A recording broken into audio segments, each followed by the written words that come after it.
Some hurts are invisible, yet they cut deeper than anything physical ever could. What happens when you give everything to those you love, and in return, they turn their backs on you? In this story, Helen, a mother and grandmother, tries to reconnect with her family, only to be crushed by the very people she thought would cherish her. But what if the greatest strength comes from standing up in silence, and the quietest acts of revenge are the most powerful? Let me take you through this journey. Subscribe to the channel and tell me in the comments where you're watching from. The story starts now. I've always believed that family was supposed to be everything.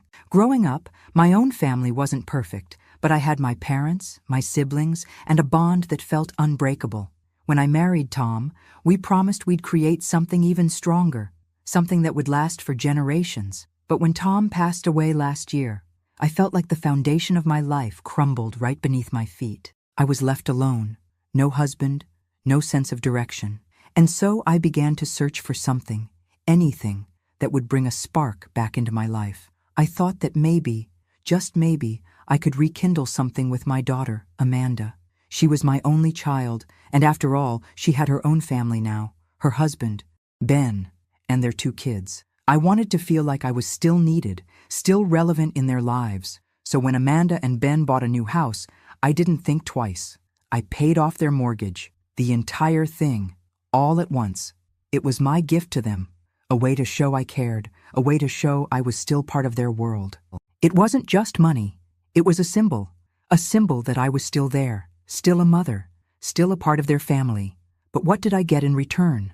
Ben, the son-in-law I'd always thought of as kind, as someone who'd never hurt me, looked at me one afternoon and said, "You smell like a hospital. Please, don't sit on our new couch." I froze. The words sliced through me, cold and sharp.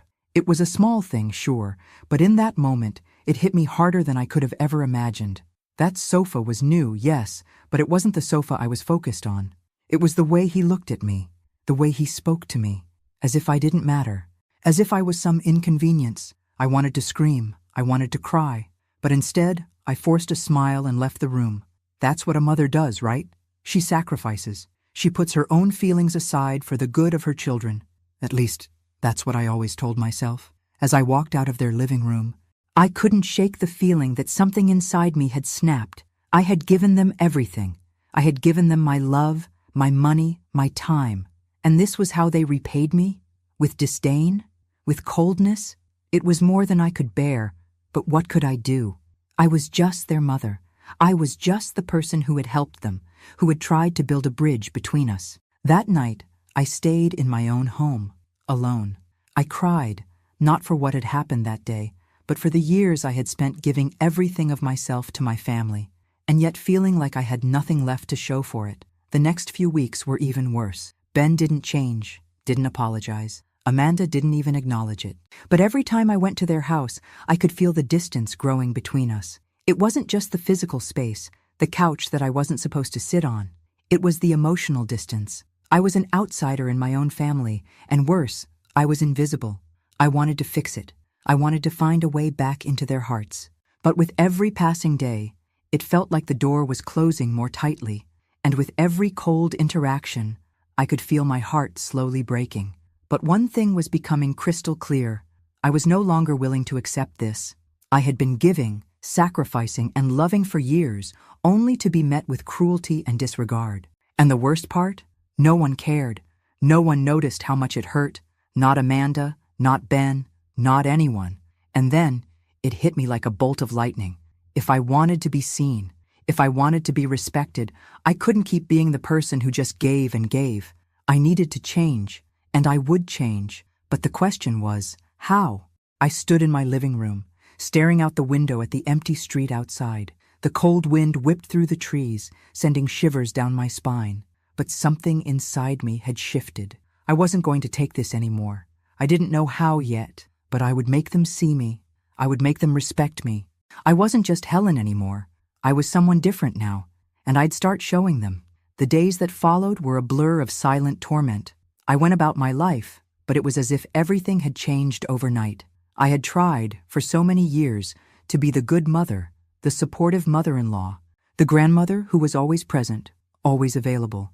I had sacrificed so much, never asking for anything in return, believing that the love and appreciation I gave would one day come back to me, like a warm, comforting embrace. But that day, when Ben spoke those cruel words, it shattered me. It wasn't just the insult. It was the realization that despite everything I had done for them, despite the years I'd spent building a life of support and love, I was just an inconvenience, a burden, nothing more. And Amanda, my own daughter, she never once stepped in to defend me. Not when Ben said I smelled like a hospital, not when he asked me to leave their living room. It was as if she was blind to the hurt he was causing. I had always thought that she was my ally, my greatest support. I thought she would understand how much that comment had cut into me. But she didn't. She said nothing. She pretended like it wasn't happening. The days turned into weeks, and I found myself avoiding visits to their house. It was the only way to protect myself from the pain, but avoiding them only deepened the ache in my chest. I missed my grandchildren. I missed the times when our family had been whole, when laughter filled the air and our lives felt connected. Now, there was only silence. No one called, no one checked in. It felt like they were all just going on with their lives while I was left to fade into the background. I was a ghost in my own family. I spent more time alone in my own house where I could cry in peace. I didn't want to burden anyone with my pain, so I held it all inside. But with every passing day, the weight of it grew heavier. I felt as though I was suffocating, drowning in my own thoughts, unable to find a way out. I wondered where I went wrong, what I could have done differently to be seen, to be loved. But the answer was always the same. I had given everything, and yet it had never been enough. One evening, I sat in the living room, looking out at the darkened street. The silence in my home was suffocating. The emptiness echoed through the walls. My thoughts began to spiral, and I found myself wondering, what if I stopped giving? What if I stopped being the one who always bent over backward to please everyone? What if I just stopped? The idea took root in my mind, like a seed planted in fertile soil, growing with each passing moment. I knew I could never change what had already happened, but I could control how I responded. I could stop being the doormat, the one who just took the pain without ever pushing back. But how could I do that? How could I take back control of my life when it felt like my family had already turned their backs on me? That night, I decided I would stop being the victim. I wasn't going to let this happen to me anymore. I wasn't going to beg for their attention or affection. I was going to make them see me, not just as the person who gave them everything, but as someone who deserved respect. But I had to be strategic. It wasn't going to be enough to just confront Ben directly. That wouldn't work. No, I had to play this carefully. I had to be patient. And so, I began my plan. The weeks dragged on, and with every passing day, the distance between me and my daughter grew. It wasn't just Ben's cruelty that was driving a wedge between us. It was Amanda's silence. Her refusal to acknowledge the pain he was causing me was just as painful as the insults Ben had hurled my way. Every time I walked into their home, I felt the coldness in the air. It wasn't just the absence of warmth in their greeting. It was something deeper, something that gnawed at my soul. I started noticing the little things, the way Ben would glance at me with that look of condescension, like I was an unwanted guest, the way Amanda would act as if everything was perfectly fine, even when I could see the cracks in their marriage starting to show. She would smile at me, but it wasn't real. It was a mask, a facade that I knew all too well. It hurt more than I can put into words to realize that my own daughter didn't see me. She didn't notice the way Ben treated me, the way he dismissed me like I was nothing. Maybe it was easier for her to pretend. Maybe it was simpler to ignore the truth, to just go along with the charade. But I couldn't ignore it anymore. It was like living in a house of glass. One wrong move, and everything would shatter. I remember one afternoon, I went over to visit them, eager to spend time with my grandchildren. It was supposed to be a simple, happy visit, but when I walked through the door, I was met with a sense of isolation that hit me like a wall. Ben was on the couch, flipping through a magazine, not even bothering to look up. Amanda was in the kitchen, her back to me as she prepared dinner. No hello, no, how are you, Mom? Nothing. I stood there in the doorway, unsure of what to do. But I was about to say something, but then I remembered Ben's words from that fateful day. You smell like a hospital. The memory of it clung to me, and I felt a wave of humiliation wash over me once again. I took a deep breath, forced a smile, and walked into the kitchen. Amanda barely acknowledged me, her eyes flicking to me for a moment before she turned back to what she was doing. It was like I wasn't even there. Need any help? I asked, trying to sound casual. Amanda didn't even pause. No, Mom. I'm fine. I swallowed the lump in my throat, forcing myself not to break down right then and there. This wasn't supposed to be how it was supposed to be. I had envisioned this time with my daughter and grandchildren to be filled with love and warmth, but all I felt was an overwhelming sense of rejection. Ben, who had been sitting on the couch, got up and walked into the kitchen. He didn't even glance at me, just brushed past me like I wasn't worth acknowledging. I could feel my heart sinking with every step he took away from me. It was in moments like this that the truth became undeniable. I was no longer a part of their world. Later, when I was leaving, Ben made a point of opening the door for me with a smile that felt more like a sneer. "Take care, Helen," he said, his voice dripping with insincerity. It was as if he were doing me a favor by letting me leave. Amanda stood in the background, arms crossed, not saying a word. She didn't have to. The silence between us spoke louder than anything she could have said. I didn't cry when I got in the car. I was too tired for that, but the weight of it all settled over me like a blanket, suffocating me with its intensity. I felt small. I felt invisible. I felt like I didn't matter anymore. It wasn't the first time I'd been treated this way, but this time, something inside me snapped. I had given everything to them. My love, my time, my money, and this was how they treated me? The truth was, I couldn't take it anymore. I couldn't keep pretending that everything was fine when it clearly wasn't. I wasn't going to beg for their love. I wasn't going to wait around to be seen. No, I had to do something. I had to make them see me. I wasn't going to sit in silence and let this continue. But what could I do? The answer came to me slowly, over the course of the next few days. It wasn't about being loud or aggressive. No, it was about being smart. It was about hitting them where it hurt the most. They had no idea how much power I still had. But I knew, and I was going to make sure they knew too. I would make them see me, and when they did, they would regret ever treating me the way they had. The decision to change wasn't easy. For so many years I had played the role of the dutiful mother, always sacrificing, always giving. But now, standing on the precipice of my own despair, I realized I had been the one allowing myself to be pushed aside. My daughter, my own flesh and blood, had accepted Ben's cruelty without a second thought. I'd done everything for them, and yet they couldn't see me. They couldn't even offer me a simple word of gratitude or kindness. It was as though I was invisible in their lives, a ghost they barely noticed. I wasn't going to stand by and let that continue.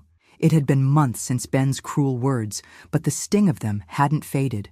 Every time I closed my eyes, I heard his voice. "You smell like a hospital." Those words rang through my mind like a bell, reminding me that I wasn't enough for them, not enough to be respected, not enough to be valued. But here's the thing. I wasn't going to keep allowing myself to be treated this way. Something inside me shifted. It wasn't just the anger I felt. It was the realization that I still had power.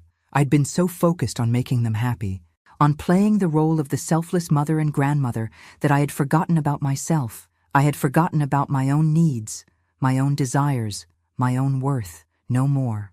I sat down at my kitchen table late one night, the weight of the decision settling into my bones. I could have confronted them directly. I could have yelled and screamed, told them how badly they had hurt me, but I knew better. I knew that wouldn't work. Ben wasn't the type to listen to reason.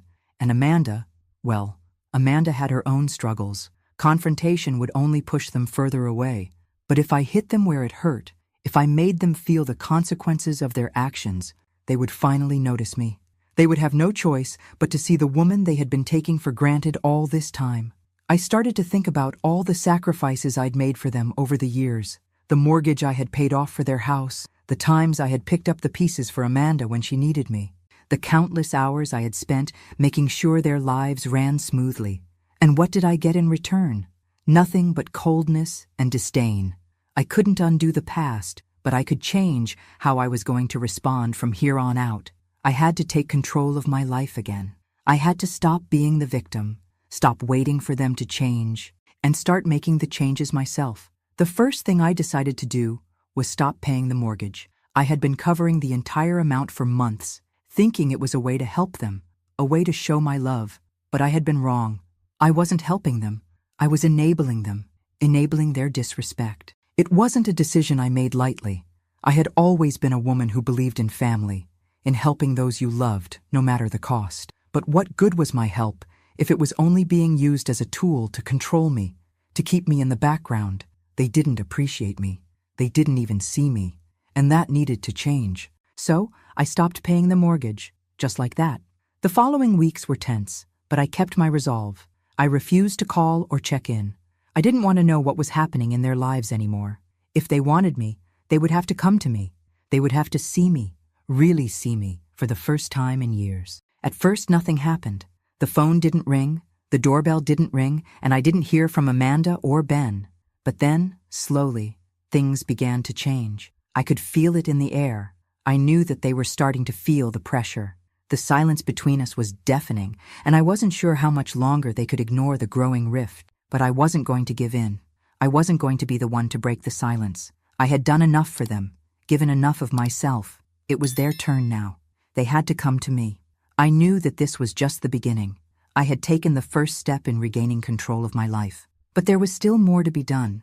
There was still more they needed to learn, and I wasn't going to stop until they learned it. I wasn't just Helen anymore. I wasn't just the mother who gave and gave. I was someone who would no longer tolerate being overlooked, disrespected, or taken for granted. I would make them see me, and when they finally did, it would be too late for them to turn back. It's amazing how silence can be the most powerful tool in a situation. At first, I was unsure of myself, unsure of how to carry out this new path I had chosen. But the more I stepped back from them, the more I realized that the silence wasn't just a withdrawal. It was a message louder than any argument or confrontation could ever be. I watched them, Amanda and Ben, drift further into their own lives as the days passed. They probably thought I had forgotten about them, that I had given up, but I hadn't. No, I was watching closely, calculating every move, every shift in the air. They didn't know it, but I was already 3 steps ahead. I made sure to keep my distance, but I wasn't angry anymore. The anger had turned into something more focused, something more controlled. They didn't deserve my anger. They deserved something else, a lesson. They had taken me for granted for far too long, and now it was time for them to feel the consequences. The first signs that they were starting to notice came in the form of missed calls. I wasn't the one reaching out anymore. I had stopped doing that long ago. Now, when the phone rang, I looked at the number and let it go to voicemail. Amanda, I knew, was calling, probably to ask why I hadn't paid the mortgage, to ask what was going on. But I didn't want to talk to her. Not yet. Not until she came to me, truly came to me, and understood what she had been doing all this time. Ben, of course, didn't bother calling. He never did, unless he needed something, unless he was trying to manipulate his way into getting what he wanted. I knew that very well. He was always so calculating, so selfish. The moment he realized the mortgage wasn't being paid, I knew he would try to put pressure on me, but I wasn't going to give in. Not this time. I had a lot of time to think during these days of silence. I reflected on everything. The way Ben had disrespected me, the way Amanda had stood by and said nothing. And I began to realize something important. I had been letting them control the narrative for far too long. I had always been the one trying to make peace, always trying to patch things up, always putting their needs above my own. But it was never enough. I had never been enough for them, and that was the bitter truth. And then I thought about the choices I had left. I could continue to let them walk all over me, continue to be the person they could rely on only when they needed something. Or I could stand firm and force them to see me, to recognize my worth. I decided I would stand firm. The silence was working. Every day that went by without a word from me, I felt a small victory. I could see it in the way Amanda would hesitate when she walked past my house, as if unsure whether to knock on the door. I could hear it in the way the silence between us grew heavier. The longer they ignored me, the more they would start to feel it. The more they would realize just how much I had been giving and how little they had been appreciating. It wasn't long before I got my first text from Amanda. It was short, almost cold. "Mom, is everything okay? Why aren't you answering your phone?" I smiled to myself as I read it. She had finally noticed, but it wasn't enough. I wasn't going to give in just yet. Not until she truly understood what had been happening. I didn't reply to her text right away. Instead, I went about my day, feeling a sense of quiet satisfaction. For once, I wasn't at their mercy. I wasn't begging for their attention. I was controlling the narrative now. The next day, another message came through from Amanda. This time, there was a hint of urgency. "Mom, please talk to me. We need to figure this out. Ben is upset about the house payments." That was it. She was finally starting to see the cracks in the foundation of their perfect little world. The first real sign that they were beginning to feel the pressure. But Ben's distress didn't concern me. It never had. It was Amanda's reaction that mattered. She was the one who needed to come to terms with what had been happening all along. I let another day pass, letting the silence linger between us. When I finally did respond, it wasn't with an answer to her concerns. I didn't owe her that, not yet. Instead, I simply replied, "When you're ready to listen, we can talk." And just like that, the ball was in her court. I could feel it in the air, the tension thickening between us, building with every passing moment. Amanda's texts had become more frequent, more desperate. She couldn't avoid the growing distance any longer. She was starting to feel the strain of her life unraveling, bit by bit. But Ben? He didn't seem to notice at first. I didn't expect him to. He was always too wrapped up in his own desires, his own ego, to pay attention to the cracks forming in his perfect world. But the day came when Ben finally reached out to me. It wasn't a phone call. No, he wasn't going to speak to me directly. Ben was too proud for that. Instead, he sent a message, and that message was everything I needed to hear. "Why aren't you paying the mortgage?" it read, blunt and to the point. "You know Amanda and I have a lot of expenses. We can't afford to keep the house without your help." The audacity of it. The nerve. I wasn't sure if I should laugh or cry. I had given them everything I could for years, helping with bills, picking up their slack, paying for things they couldn't afford. But now, in this moment, he was treating me like an ATM, like I existed only to serve their needs. And now that the money wasn't flowing as freely as it once had, he was demanding answers. I had to pause for a moment. I wasn't going to respond rashly. Not now. I had already started this process of silence, of distancing myself from them, and I wasn't about to break it. I knew he was getting desperate. The more he needed something from me, the more he'd push, the more he'd try to manipulate me. But I wasn't going to fall for it. I stared at my phone, wondering if I should say something, anything. But then I remembered what I had been telling myself. I wasn't the one who had been wrong here. I hadn't been the one to disrespect them. I wasn't the one who had turned a blind eye to the injustices they had inflicted on me. I had been the one who was always there, who always gave. And now? Now, it was their turn to come to me. So, I replied, but not the way he wanted me to. "Maybe you should talk to Amanda," I wrote, keeping it calm, measured. "This isn't about the mortgage. It's about respect, something I haven't received much of lately." I put the phone down and breathed a sigh of relief. The silence after sending that message was almost deafening. I was waiting for the storm to hit. I knew Ben wasn't going to let this go easily. He couldn't. He had been living off my generosity for far too long. Now that it wasn't coming, he had no idea how to deal with it. The next few hours passed in a tense quiet. I could almost feel the anxiety radiating off of him through the phone. But I didn't hear from him again that night. I went to bed with a sense of power, the first real sense of power I had felt in a long time. But the next day, the storm came. Amanda's call was more frantic than I had expected. "Mom, please, you can't just stop paying for the house. Ben is furious, and we're going to lose everything if you don't help us." Her voice trembled, and I could hear the panic in her tone. But I didn't give in.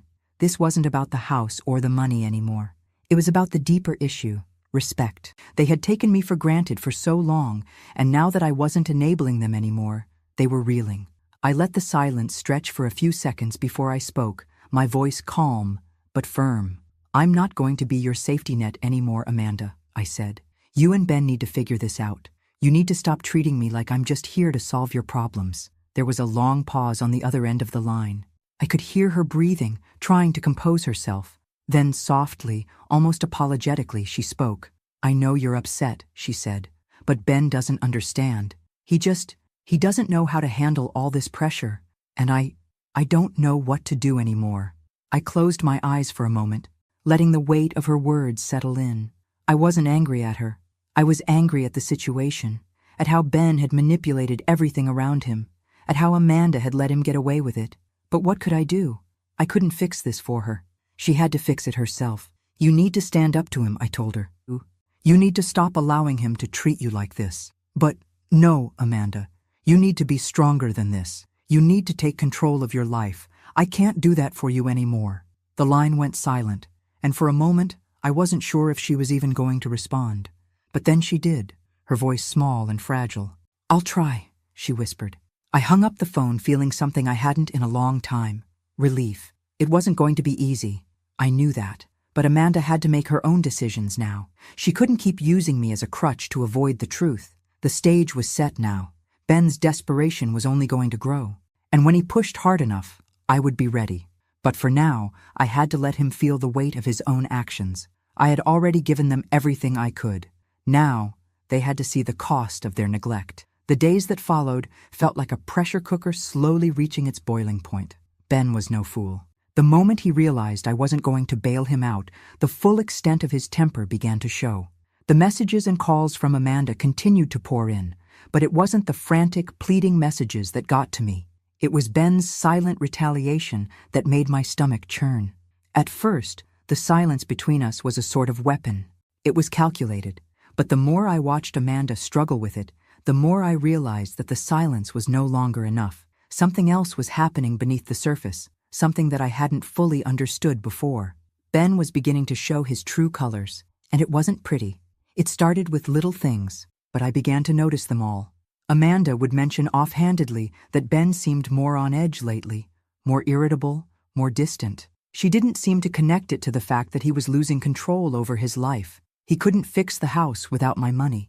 And Amanda, for all her attempts to pretend it wasn't happening, was starting to feel the cracks too. Ben would bark at her over small things, nothing major, just sharp words here and there, the same words he used on me, only now they were directed at her. I remember one evening, I decided to check in on my grandchildren, hoping that maybe, just maybe, I could still be part of their lives in some way, even if it was through the smallest of gestures. When I arrived at their house, I could feel the tension in the air even before I walked through the door. Amanda was in the kitchen, her back to me, trying to get dinner ready. The kids were playing in the living room, but the moment I stepped inside, the house seemed eerily quiet. Ben was sitting on the couch, his eyes glued to his phone. He didn't even look up when I walked in. Not a greeting, not a hello, not even a glance. I could feel his resentment like a heavy cloud, suffocating everything around me. I wanted to leave. I really did. But something inside me held me there. I wasn't going to let him chase me away. Not anymore. I had every right to be there, and I wasn't going to let him make me feel like I was the one in the wrong. Amanda, do you need help with dinner? I asked, trying to break the silence. But she didn't answer. She didn't even turn around. I could hear the faint sound of Ben's voice from the living room, snapping at the kids to be quieter, his tone sharp, like broken glass. I swallowed the lump in my throat. The tension in the house was palpable. This wasn't the home I had once imagined for my daughter, the one filled with warmth and love. This place felt suffocating, full of anger and fear. Amanda, honey? I called again, a little louder this time. She finally turned, her face drawn and tired, her eyes avoiding mine. She was a shell of the woman I once knew, the woman who had smiled with joy and love when I'd visit, who had shared everything with me. Now there was nothing but exhaustion in her face, a weariness that made me want to take her in my arms and protect her from whatever she was going through. But I couldn't do that. Not anymore. Mom, she sighed, wiping her hands on her apron. I don't know what to do.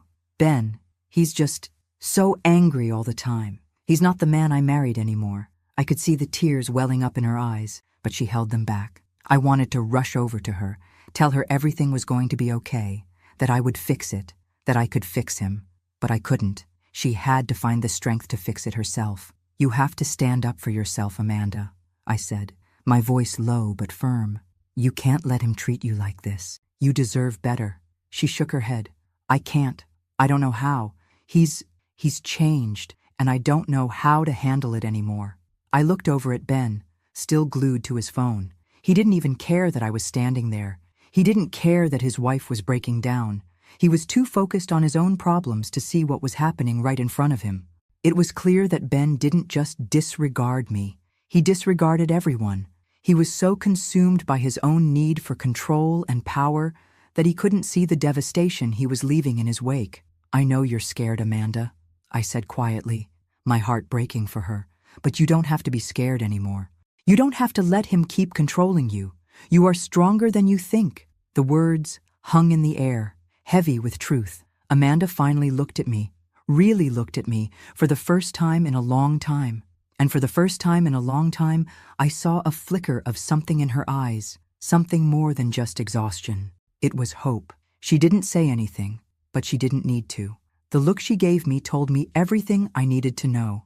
Amanda was starting to wake up. She was starting to realize that this wasn't the life she deserved, and maybe, just maybe, she could find the strength to change it. But before she could respond, Ben's voice boomed from the living room, interrupting the moment.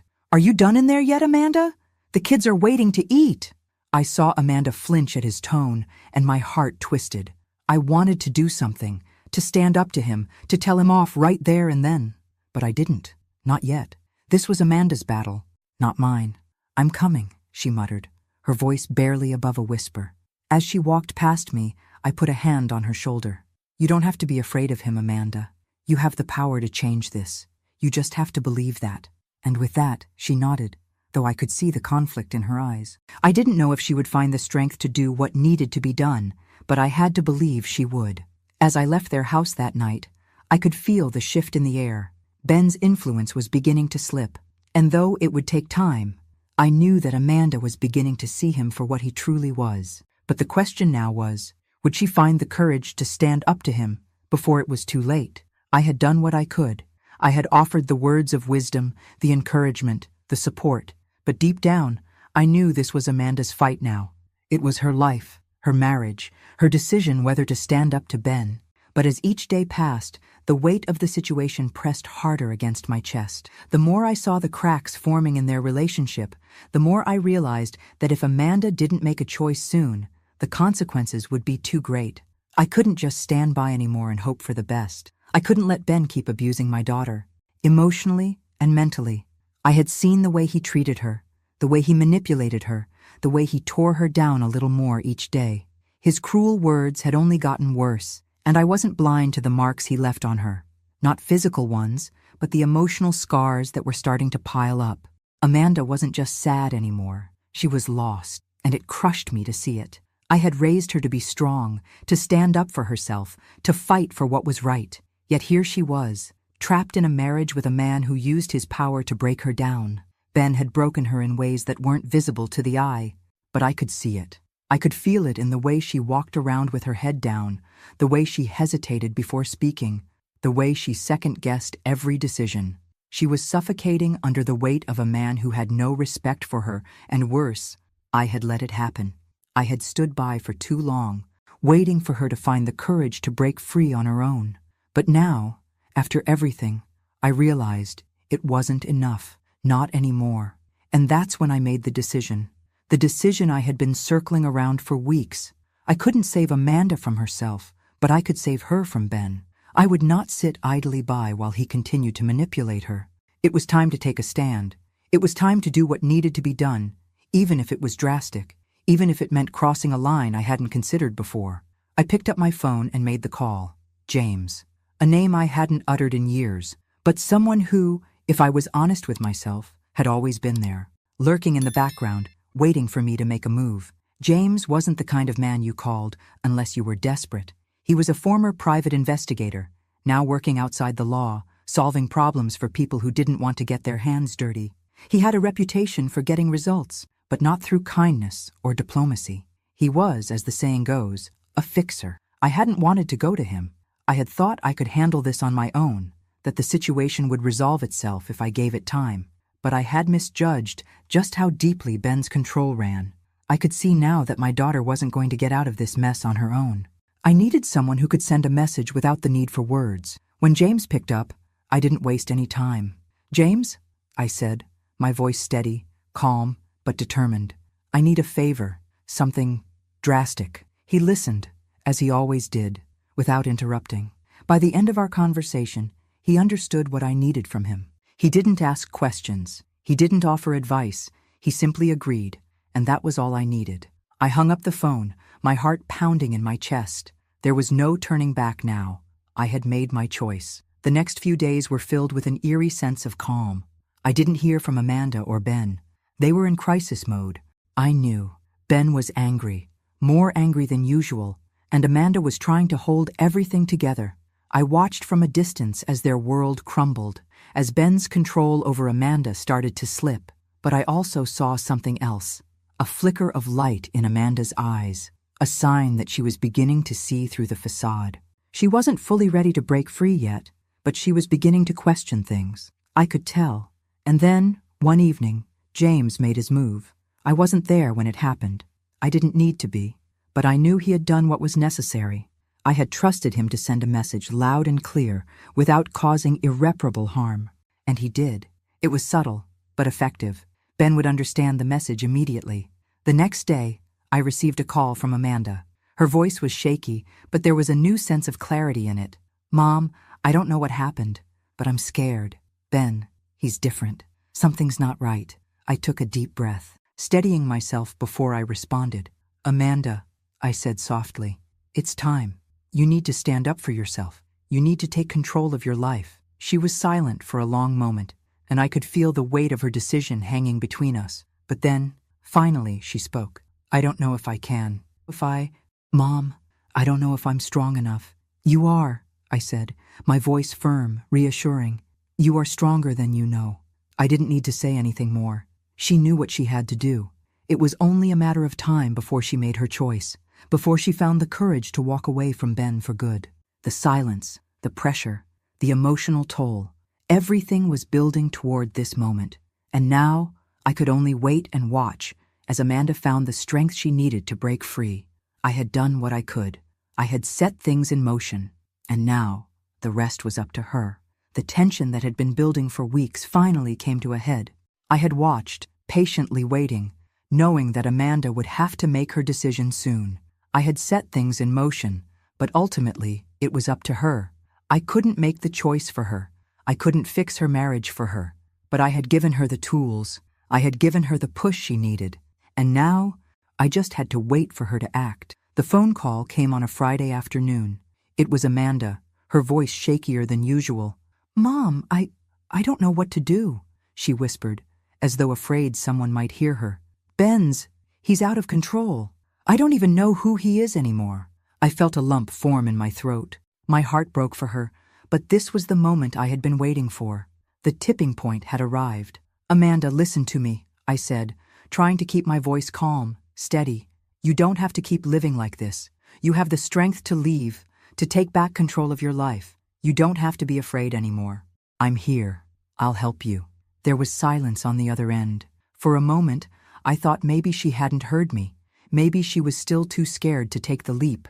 But then, in a voice barely above a whisper, she spoke. "I can't do it, Mom. I can't leave him. What if he's right? What if I can't make it on my own?" I closed my eyes, taking a deep breath. I had to be strong for her. She needed to hear me, truly hear me, in this moment. "Amanda," I said, my voice soft but resolute. "He's not right. He's been controlling you, manipulating you, breaking you down. And you've let him. But you don't have to anymore. You are stronger than this. I'm not going to let you stay in a relationship where you're constantly being hurt." I heard her breathe shakily, like she was about to break down, and for a moment, I thought she might. But then, something shifted in her tone. It was subtle, but it was there. "I'm scared, Mom. I don't know if I can do this without losing everything. He'll fight me. He always does." I could feel the weight of her fear, but I also knew that this fear wasn't stronger than the need for her to be free. "You have more than just fear on your side," I said, the words coming from a place deep inside me. "You have the truth. You have your own strength. And most of all, you have me. You're not alone, Amanda. You don't have to keep letting him control you. I'll be right here, every step of the way." There was another long silence, but this time, when Amanda spoke again, I heard something different in her voice. It was a crack in the wall she had built up around herself, a hint of resolve. "I'm going to do it," she said, her voice trembling but stronger than before. "I'm going to talk to him. I'm going to take control back." I felt a rush of relief wash over me. It wasn't a victory yet, not completely, but it was a start. Amanda had taken the first step. She was ready to face the truth, ready to break free from the prison she had been living in for so long. "I'm proud of you, Amanda," I said, my voice thick with emotion. "You're stronger than you think." She didn't say anything after that. She didn't need to. I knew that the next steps were going to be hard for her. Ben wouldn't go down without a fight. But I had faith in her.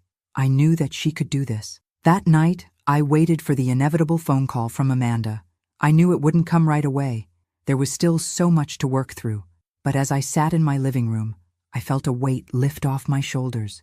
It wasn't over yet, but at least Amanda was no longer stuck in the darkness. The phone rang later that evening, and I jumped. It was Amanda. "Mom," she said, her voice quieter now, but with a firmness that hadn't been there before. I told him everything. I told him I couldn't live like this anymore. I said I was leaving. My heart skipped a beat. This was it, the moment she had taken control. "And what did he say?" I asked, holding my breath. He didn't take it well," she admitted, her voice strained. "He yelled, said I was betraying him, that I was making a mistake, but I didn't care. I stood my ground. I told him I was done." I closed my eyes, a wave of pride washing over me. Amanda was standing up for herself. She was finally seeing the truth for what it was, no longer blinded by fear and manipulation. "But he's not going to just let me go, Mom. I know that," she continued. "He's not going to make it easy." I sighed softly. "No, he won't. But you've taken the first step, and you're not alone. We'll figure this out together." It was then that I knew for sure the worst was behind us. The hardest part, the part where Amanda found her voice, had already happened. Everything else was just a matter of time. Ben's control was slipping, and though he would fight to maintain it, he wouldn't win. The days following Amanda's declaration of independence were tense, but for the first time in a long while, there was a flicker of hope in her eyes. She had told Ben the truth. She had told him that she was done, that she wouldn't live in fear anymore.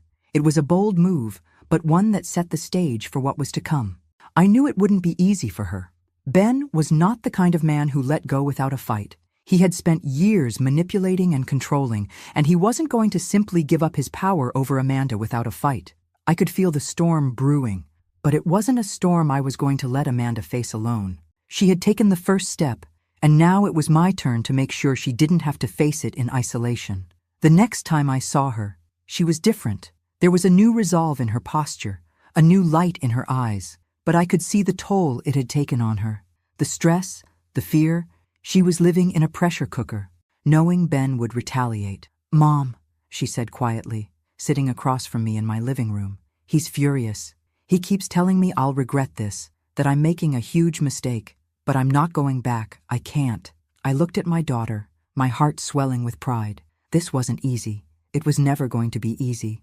But she was standing strong, and that was more than I could have ever asked for. "I know it's hard," I said, my voice steady. "But you're doing the right thing. You're not making a mistake. You're taking your life back. You're strong, Amanda. You're stronger than you think." She looked down, her fingers twisting together nervously. "He's been calling and texting me nonstop. He's trying to guilt-trip me into coming back. I don't know what to do anymore, Mom. I'm scared." I reached across the table and took her hand, squeezing it gently. "You've already made it this far. You've already broken free. The rest of it is just noise. He's trying to manipulate you, but you don't have to listen. You've set yourself free, and I'm here for you. We'll get through this." Amanda nodded, but I could see the uncertainty still clouding her eyes. It was hard. I knew that. Ben was relentless. He was angry, and anger was a dangerous thing when it came from someone who had been used to controlling others. But Amanda had made the choice, and I was going to make sure she stuck to it, no matter what. That night, when I went to bed, I couldn't shake the feeling that the storm wasn't over. Amanda had made her stand, but Ben hadn't even begun to fight back yet. I knew that the hardest part was still to come. The next morning, my phone rang at 7 a.m. It was Amanda. "Mom," she said, her voice shaky, "I need you. He's here. Ben's here. He's outside yelling at me through the window. He says he won't leave until I come out and talk to him." My stomach clenched. I could feel my heart pounding in my chest. "Stay inside. Don't open the door. Don't give in to him, Amanda. You don't owe him anything. He's trying to control you." "I know, but..." "No buts, Amanda. You stand firm. Don't let him manipulate you into thinking this is your fault. You have the right to feel safe. You've done nothing wrong." There was a long pause before she spoke again, quieter now. "I'm scared, Mom. He's never been like this before. I don't know what he'll do if I don't go out there." I swallowed hard, trying to keep my voice calm, reassuring. "Listen to me. You are strong. You can handle this, and I'm on my way." I didn't wait another second. I grabbed my keys, barely remembering to put on my shoes. My mind was racing as I drove to her house, my hands gripping the steering wheel tightly. I knew that Ben wouldn't give up easily. He would try to wear her down. He would do everything in his power to break her spirit. When I arrived, I saw him. Ben was standing in the driveway, pacing back and forth, shouting at the top of his lungs. I could see the fury in his eyes, the desperation in his posture, but it was different now. I wasn't afraid of him. He was a bully, a man who used his power to control and manipulate, and now his power was slipping away, and he was desperate to claw it back. I got out of the car and walked toward him slowly, my steps measured. Ben didn't see me at first, too caught up in his own anger to notice anything else. When I spoke, my voice was calm, but I let every ounce of authority I had seep into my words. "You need to leave, Ben," I said, standing a few feet from him. "This is over. Amanda doesn't want you here. She doesn't want to be with you anymore, so you need to go." His head snapped toward me, his eyes narrowing with fury. "This is none of your business, Helen. Stay out of it." He took a step toward me, but I didn't flinch. I wasn't afraid of him, not anymore. "I'm making it my business," I replied, my voice steady. "And you need to leave. Now." He stood there for a moment, seething with rage, but then he took a step back. I saw the recognition in his eyes. He realized that his usual threats, his usual manipulation, weren't going to work on me. Not this time. I wasn't going to let him control this situation any longer. "I'll be back," he muttered under his breath, before turning and storming off toward his car. I watched him drive away, the relief washing over me like a tidal wave. Amanda came out of the house moments later, her eyes wide with a mixture of fear and relief. "Mom, I don't know what to say." "You don't have to say anything," I said softly, pulling her into a hug. "You did it. You stood up to him, and you don't have to go through this alone." I felt the weight of the last few weeks lift from my shoulders as I held her. The storm wasn't over yet, but the first battle had been won. Ben had lost his control over Amanda, and no matter what he tried next, he would never get it back. The next few days passed in a tense silence. Ben had left, but the tension didn't immediately fade. It was as though a storm had just passed, and we were left standing in the wreckage, unsure of what would happen next. Amanda was no longer in the immediate line of fire, but she was still caught in the aftermath, reeling from the confrontation with Ben, still processing the reality of the life she had just chosen. She had made the decision to leave him, to stand up for herself, but now she had to follow through. The hardest part was still ahead of her, living with the aftermath of the choice she had made, and I could see the weight of that decision in her eyes, the uncertainty, the fear of what would happen when Ben realized he had lost control. But I wasn't going to let her face it alone. I was going to be there every step of the way, even if it meant going up against Ben again. Days passed without a word from him, and it was hard not to wonder what was going on in his mind. I knew Ben. I knew his type. He wasn't the kind of man who accepted defeat quietly. He wouldn't just walk away. And then, the silence was broken. It was a Sunday morning when Amanda called me. Her voice was strained, her words coming in a rushed, panicked manner. "Mom," she said, her breath shaky. "Ben, he's gone. I don't know where he is. His stuff is gone, the car's gone, and he's not answering any of my calls. I think he's disappeared." I felt my stomach drop. A wave of dread washed over me. Ben disappearing was the last thing I had expected. I had assumed he would fight for control. But this was different. This wasn't just a man who was angry. This was something more. "Are you sure he's gone?" I asked, my voice tight with concern. "I've checked everything," she said, almost frantic now. "His clothes are gone. His things are missing from the house. I've called his phone a dozen times, but it just goes straight to voicemail. I don't know what to think. I don't know if this is some kind of game or if he's really gone. What do I do, Mom?" I could hear the panic in her voice, and I felt it too. Ben's disappearance was unsettling. The more I thought about it, the more I realized how dangerous it could be. Ben wasn't the type to just vanish without a reason. He had something planned. I was sure of it, and whatever it wasn't going to be good. "Amanda," I said, trying to steady my voice. You need to stay calm. Don't jump to conclusions. Ben may be trying to manipulate you again, make you think he's disappeared to control you, but we can't assume anything just yet.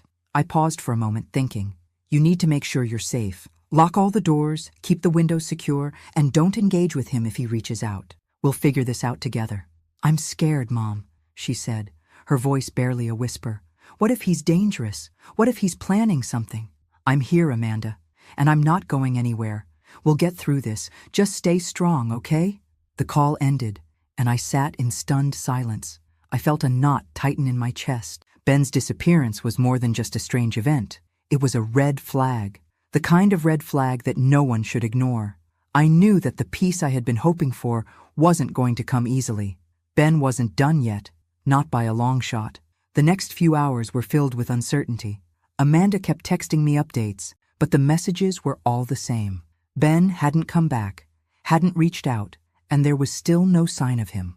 I kept trying to reassure her, trying to convince myself that Ben was just trying to make a dramatic exit to get attention. But deep down, I knew something was wrong. I knew he wasn't just going to disappear without some sort of plan. As the evening wore on, I made a decision. I couldn't just sit back and wait for something to happen. I had to take control of the situation. I needed to find out where Ben had gone, what he was up to. I called James again, hoping that he could help me dig into Ben's whereabouts. James was sharp, resourceful. He knew how to get information, and I needed that. It wasn't about revenge anymore. It was about making sure Amanda was safe. I need you to find Ben, I said when James answered. He's disappeared and I think he's up to something. I need to know where he is, what he's doing. I'll get on it, James said, his voice steady. I'll check into his usual places, look into his financials, see if anything's off. I'll call you as soon as I know anything. After hanging up, I sat in my living room, waiting. The house was still, the only sound the ticking of the clock on the wall. I kept replaying the conversation in my head, trying to figure out what Ben was planning. I knew he wasn't done with Amanda, not by a long shot. A few hours later, I got the call I'd been waiting for. James had found something. Ben's been laying low, trying to make it seem like he's disappeared for good, James explained, his voice low. But I found a trail. He's been withdrawing money from his bank accounts in small increments, trying not to attract attention. And I tracked his phone. It's currently pinging off a remote location. He's staying somewhere far from the city. I felt a shiver run down my spine.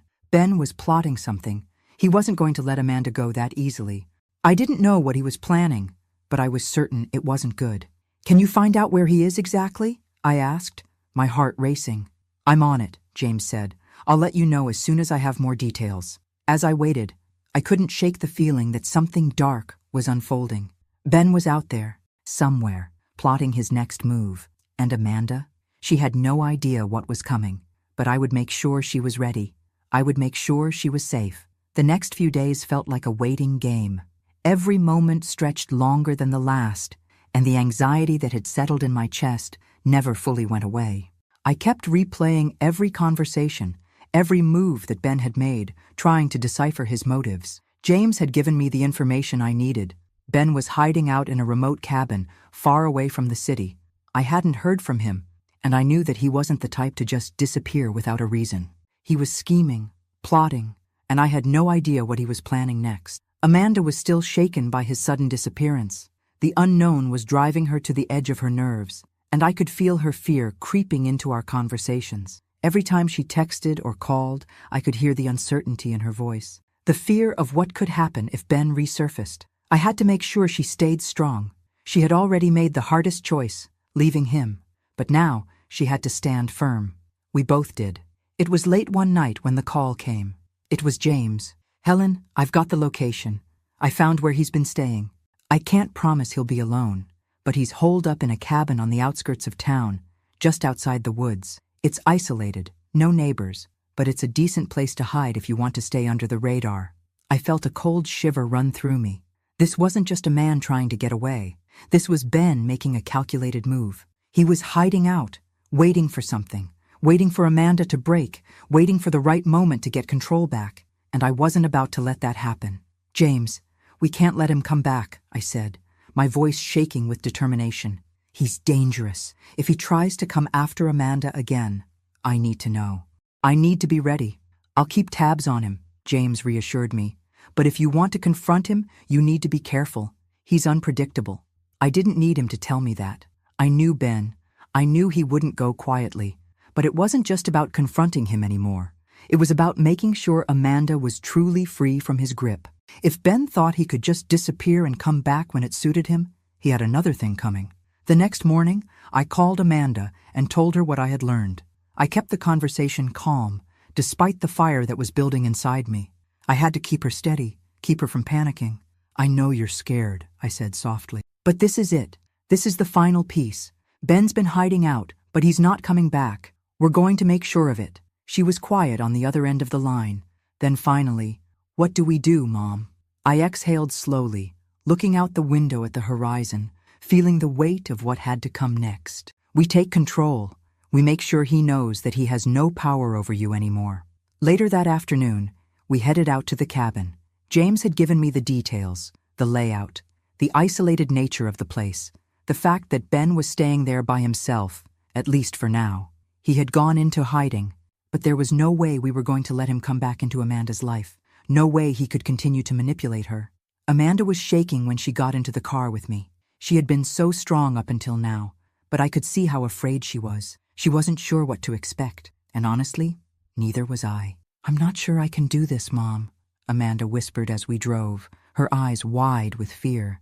What if he doesn't listen? What if he tries to hurt me? I took her hand and squeezed it. You've already done the hardest part, honey. You left him. You stood up for yourself. Now we just need to make sure he stays away. We're doing this together. You're not alone. The drive seemed to stretch on forever, the silence between us heavy, each of us caught up in our thoughts. I could feel Amanda's fear, but I could also feel her resolve. She wasn't going to back down. Neither of us were. When we finally arrived, I knew this was it. This was the moment where we would either let Ben continue his reign of terror, or we would show him that his time was over. We approached the cabin carefully, keeping a safe distance as I checked my phone for updates from James. He had eyes on Ben, and he confirmed that the man hadn't left the cabin all day.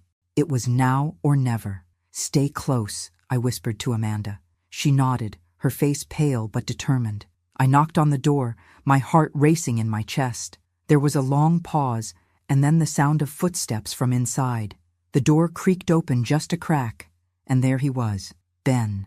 He didn't look surprised to see me, but there was something in his eyes that sent a chill down my spine. He knew this wasn't a visit of reconciliation. He knew this was the end. What the hell do you want? He spat, his eyes flickering to Amanda behind me. We need to talk, Ben, I said, my voice steady, no trace of fear in it. This is over. You've lost control. You're not coming back into her life. Not now, not ever. Ben sneered, his hand tightening into a fist at his side. You think I'm just going to let her go? Let you take her away from me? You've made a mistake, Helen. This is far from over. I could feel the air between us crackling with tension. Ben's words were venomous, but they didn't affect me the way they once had. I wasn't the same woman anymore. I wasn't the scared mother who had let him walk all over me. I was standing here, in control, and this time, he wasn't going to win. You've already lost, I said, my voice firm. You've lost everything. Ben, your control, your manipulation. It ends here. You're not welcome in her life anymore. Ben's jaw clenched as he took a step forward, but before he could say anything, I saw something in his eyes shift. It wasn't anger anymore.